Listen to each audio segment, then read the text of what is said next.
Hey everyone, it's Carissa Wiley at sprinkledwithglitter.com. Thanks for joining me today. Today I am sharing a fun and shiny birthday card that I've created using my brand new Shine Bright collection. I'm going to be featuring the Disco Impressions press plate set as well as the Layered Disco Impressions coordinating die set.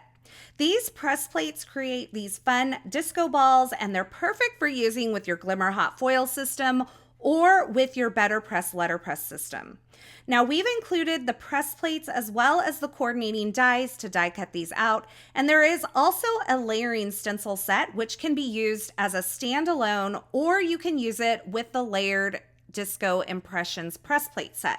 So it's kind of up to you how you use these products, and there's so many ways to use them. I'm starting out by adding all 3 of the disco balls to my Glimmer hot foil system, and once it's completely heated, I'll set the timer button. When the timer has run its course, I am going to use this Aura foil from Spellbinders, and I am going to place it directly on top of the pattern part of these press plates, with the pretty side facing the pretty side. Then I have my white cardstock that I use that I love for foiling, and I have my 2 shims that come with my Glimmer hot foil system, and I find that when I'm using these, I need just an additional cardstock shim to get a really great impression. And you can see once I do the peel and reveal, we have these really beautiful gold holographic disco balls. Now, while I have my hot foil system out, I am going to grab the Sparkle On Sentiments. This is also a press plate and coordinating die set. And I'm going to arrange all of these onto my Glimmer hot foil platform and allow them to heat up. I also have a little sparkle hot foil plate from the Sparkle Background hot foil set. And I'm going to foil all of these images at once using that same Aura foil. Now for these, once again, I'm going to use a paper shim between my 2 shims that come on my Glimmer hot foil system. Generally, you probably don't need to use a shim. I think that I have had my die cut machine for quite a while and it may be losing a tad bit of tension, and so I find that I get better results with that single cardstock shim. So here is the peel and reveal on all of those sentiments and sparkle pieces. They look so beautiful in this Aura foil. Now I'm going to bring in my ultra sticky mat and I'm going to place my cardstock onto that sticky mat, and I'm going to start lining up these stencils. Now there are stencils for each size of the disco ball, and they are etched to kind of show you the outline and kind of give you a hint as to which direction these stencils go. So I'm lining up the large solid opening stencil over my large disco ball, and I'm inking up with some Nectar ink from Concord and Ninth. And now I'm placing my next stencil, and I am going to add watermelon ink. I'm using a lighter hand with this, and I'm going to use the same watermelon ink through the rest of the layers, but I'm going to gradually increase my pressure and the amount of ink that I'm using.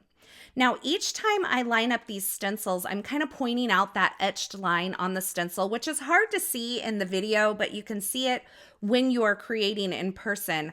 I'm lining up that outline with the disco ball, and you can kind of see how it shifts into place and it fills in all of those additional open areas on the disco ball that aren't filled in by the press plate. Now, once I've done all of my inking, I'm going to wipe off my stencil, and I've grabbed some solar paste here and a little bit of it on my finger, and I'm using that to kind of swipe over these open areas that I just inked. And this is going to add kind of a shimmery effect to those ink blended areas. And I'm only doing it on the last stencil of each disco ball, but I am going to use a different color of solar paste for each of the disco balls. And I'll have those linked in the YouTube description below, the ones that I used.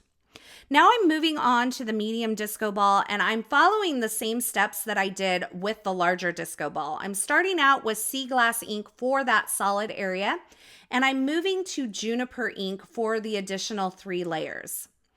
I'm also using citrine for the smallest disco ball, and I am using this kind of golden hour solar paste over that citrine area and the crocodile tears solar paste over my kind of teal green disco ball. And by adding it on with my finger, it really makes me cringe. I'm not gonna lie, but it creates a really light layer of the solar paste so it dries very quickly. Now I'm going to gently remove this from my sticky mat, and you're gonna see I have a little bit of curling there because of the way I pulled it up from my sticky mat. And before I die cut these disco balls, I'm going to hit them with a heat tool to make sure that that solar paste is really dry, or you could just set them aside. But look at all the shine between the foil and the solar paste. Keep in mind, you could also use glitter paste or embossing powders.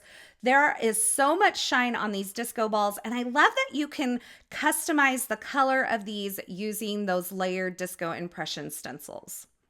Now I have the coordinating dies for all of my sentiments. I'm lining these up as well as the die for those little sparkle elements, and I'm going to run this through my die cut machine and die cut all of these at once. These are the most adorable sentiments. I love the font. You can see this one here says more glitter, less bitter. And I wanted to give you some tips for die cutting the Disco Impressions press plate designs. Now these have dies that were designed to cut right up to the edge of the disco balls. And sometimes that can be a little tricky to line up. So I'm showing you a little tip and trick to kind of help you get your dies positioned where you'll have success every time. So I've die cut these solid areas from some plain white printer paper here. This is just a scrap that I had in my craft room, and I'm kind of trimming these down into templates. I don't need all that extra paper around them. And then I'll be able to add these over the top of the disco balls to help line up my dies.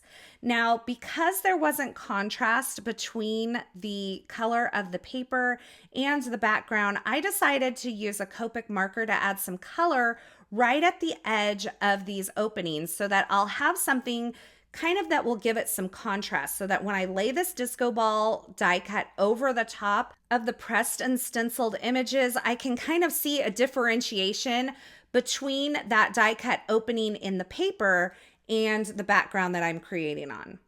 So once I have my template lined up, I'm going to take the coordinating die and kind of feel it nestle into place in the opening on that paper, and then I'll hold it in place with some Best Ever craft tape from Spellbinders.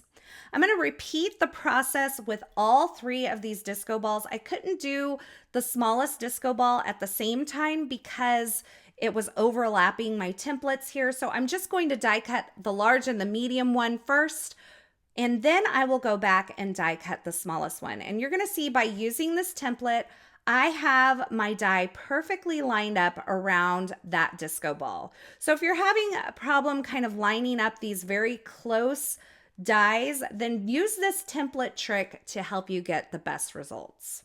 I use the same exact method with the template and the die to die cut the smallest disco ball, and now I have all three of my disco balls ready to go on my card project.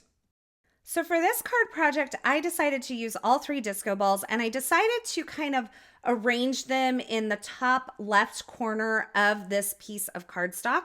I die cut this using the Precision A2 layering dies from Spellbinders, and you can see I'm just arranging them in kind of an area that I like and figuring out my layout. This background is created from some ivory cardstock, so your eyes are not off. It is not a true white.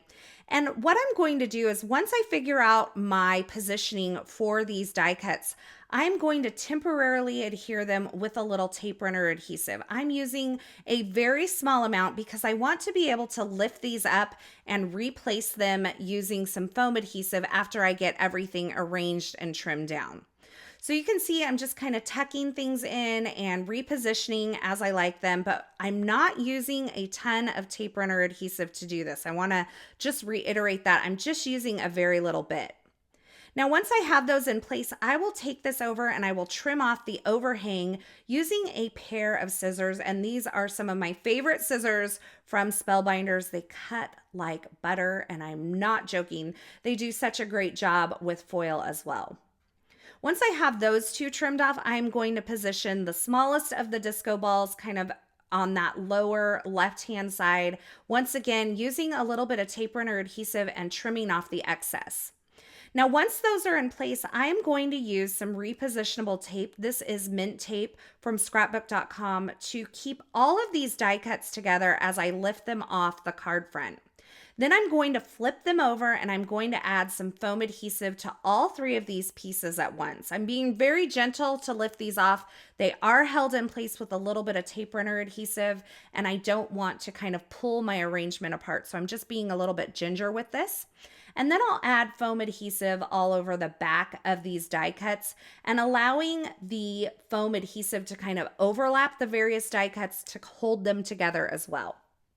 Now I've removed the backer from the foam adhesive and I'm going to reposition this onto my card front and get that in place with all of those straight edges lining up with that card front that I created. You can see they line up beautifully.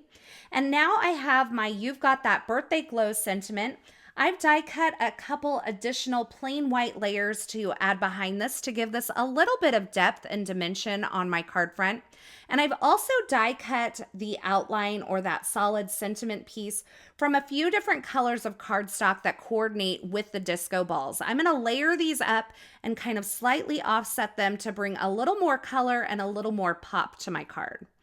So I have watermelon cardstock. This is from Concord and Ninth. I have citrine cardstock from the Stamp Market and also juniper cardstock from Concord and Ninth. And you can see I'm just adding some liquid glue and then offsetting those slightly.